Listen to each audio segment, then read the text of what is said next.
Back in the day, light gun games were a big deal.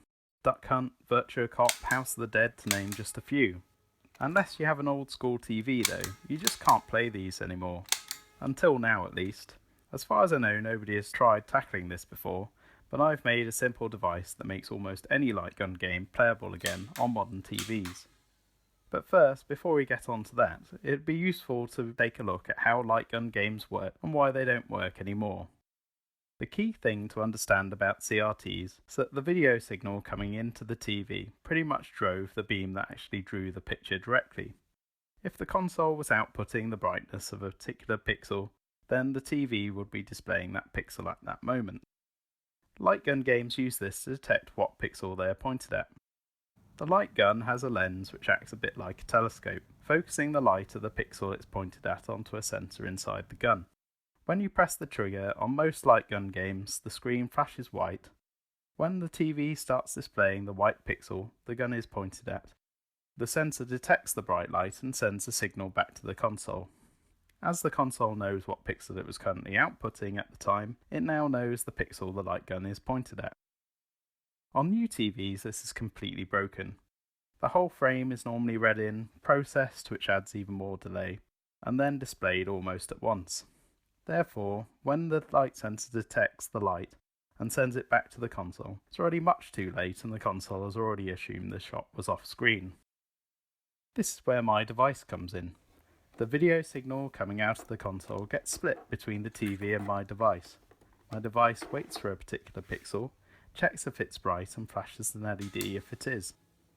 The LED gets inserted into the barrel of the gun, mimicking the flash light on a CRT TV. This removes all the delay introduced by a TV because it's no longer involved. However, this doesn't solve the actual problem of knowing what pixel you are pointed at. Luckily for us though, Nintendo themselves already solved this for us. The Wii remotes, when combined with the sensor bar, are very good at determining where they are pointing.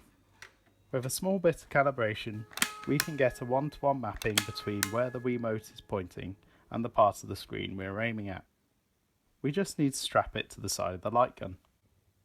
A Raspberry Pi reads the Wiimote data and sends it to an Arduino so it knows what pixel to inspect and when to flash the LED. With all that in place, here we are playing Duck Hunt on a real NES with a real zapper, albeit a real zapper with an LED held in the end of the barrel by blue tack and a Wiimote held onto the side with elastic bands. As my device is sitting between the console and the TV, we can also inject new data into the video signal. If we want, we can add a reticule to the display and play it Wii style. And because of the way NES light gun games work, we can even change the difficulty. This is because consoles like the NES and the Sega Master System weren't fast enough to make light gun games work as I showed earlier. They used a similar system that requires less precise timing. When you press the trigger, they first draw a completely black frame. This is an anti-cheat measure. Then each target is drawn as a white square. If the console receives a signal from the light gun within that frame, then it counts as a hit.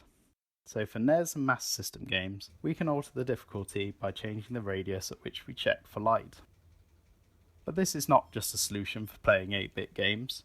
More up-to-date systems are also supported. By sticking the LED onto the end of a Virtua gun, we get to enjoy some classic Virtua Cop on the Sega Saturn, one of my favourite all-time light gun games.